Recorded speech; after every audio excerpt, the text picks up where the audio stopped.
Hello बच्चों, कैसे हैं आप लोग। स्वागत है आपका हमारे इस वीडियो में। आज हम संस्कृत ग्रामर का एक और टॉपिक जानने वाले हैं और समझने वाले हैं, तो वीडियो को पूरा देखिएगा और बन रहेगा अंत तक। तो वीडियो शुरू करने से पहले मैं आपको बता दूं कि संस्कृत ग्रामर के टॉपिक पे मैंने ऑलरेडी कई वीडियो बना चुका है, जैसे कि वचन, पुरुष, लकार, लट लकार, लीट लकार, लंग लकार, लोट लकार, विधि लिंग लकार, बालक शब्द रूप, फल शब्द रूप, लता शब्द रूप, देव शब्द रूप, गंगा शब्द रूप और भी बहुत सारे वीडियो अवेलेबल है हमारे चैनल पे।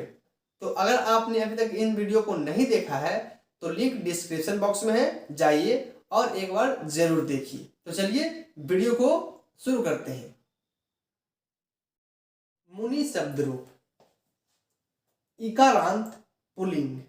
इसका अर्थ होता है कि ई मात्रा वाले शब्द और पुल्लिंग का मतलब कि पुरुष जाति के लिए।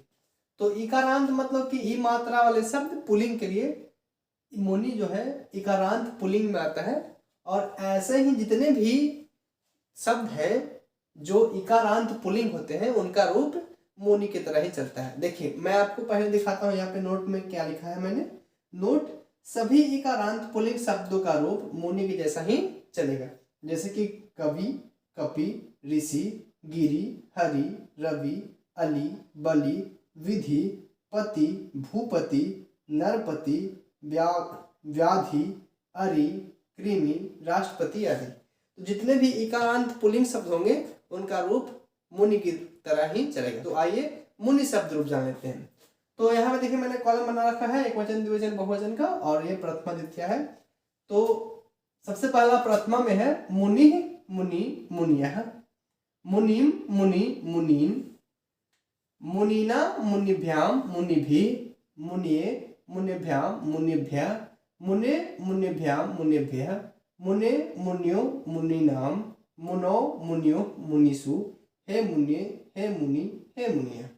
तो इस प्रकार से इसका रूप चलेगा। अगर आपको बालक शब्द रूप याद है तो ये भी याद करने में आसान होगा, ठीक है। और मैं कुछ बताता हूँ इसमें क्या क्या कॉमन है, सेम सेम होता है तो और भी ज़्यादा आसान हो जाएगा। देखिए मुनि, मुनि, तो द्विवचन जो है ना, अधिकतर जो है द्विवचन में वो एक जैसे होते हैं, तो ये दोनों सेम है, तो याद करने में आसानी होगा। फिर मुनिभ्याम, मुनिभ्याम, मुनिभ्याम, तीनों सेम है, तो याद करने में जो है आसानी होता है। फर्स्ट जो ये एक वचन जो होता है, बस आपको इसको याद कर लेना है। एक वचन अगर आपको याद है तो द्विवचन और बहुवचन बहुत ही जल्द याद हो जाता है। मुनि, अगर आपको याद है मुनि फर्स्ट में मुनि होता है तो मुनि, मुनि, मुनिया। याद है आपको कि द्विवचन में मुनि होता है तो मुनि, मुनि, मुनि, मुनिया। और ये तो बालक जैसा ही है, बालकः, बालकम, बालक जैसा ही चलता है। और तीसरा आपको याद है कि मुनिना होता है तो मुनिना, मुनिभ्याम, मुनिभि।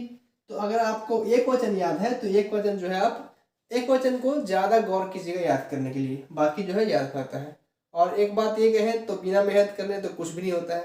खाना खाने के लिए भी मेहनत करना पड़ता है, तो याद करने में तो मेहनत लगेगा ही लगेगा। तो थोड़ा सा मेहनत लगेगा, आपको करना पड़ेगा, तभी तो आप कहलाएंगे आप पढ़ाकू हैं, विद्यार्थी हैं। अब हम जान लेते हैं इसका हिंदी अर्थ क्या होता है। तो मुनि का ऐसे हम साधारण भाषा में समझे तो मुनि का अर्थ होता है ऋषि या साधु, जो कि तपस्या करते हैं और पूजा पाठ करते हैं। तो मुनि मतलब समझे ऋषि, ठीक। और ऋषि का भी जो है मैं आप लिखे हैं, ऋषि का जो शब्द रूप इसी प्रकार से चलेगा, लेकिन मुनि शब्द अलग है, ये अलग शब्द है और ऋषि अलग शब्द है, दो शब्द बनाए गए हैं। तो इसका रूप जो है मुनि के जैसा ही चलता है सबका। और इसका अब हम हिंदी अर्थ जान लेते हैं। देखिए मैंने पास में ही लिखा है कर्ता कारक, कारक चिन्ह लिखा है। और एक बात आपको बता दूं, कर्ता कारक प्रथमा जो होता है वो कर्ता कारक होता है, तो मैंने सामने ही लिखा है। तो कर्ता कारक का चिन्ह होता है ने। तो अगर हम इसका हिंदी करना चाहेंगे तो मुनि ने, मुनि मतलब कि साधु या ऋषि, तो मुनि ने। अगर द्विवचन है तो मुनियों ने, और बहुवचन है तो अनेक मुनियों ने। इस प्रकार से हम इसका हिंदी भी कर लेंगे। इसी प्रकार से मैंने इसमें बगल में ही लिख दिया है कर्म, कर्म कारक, द्वितीय जो होता है वो कर्म कारक होता है, इसका चिन्ह होता है को। तो अगर हिंदी करना चाहे तो मुनि को, और द्विवचन में दो मुनियों को, और बहुवचन में अनेक मुनियों को। इस प्रकार से हम कर लेंगे करण कारक का।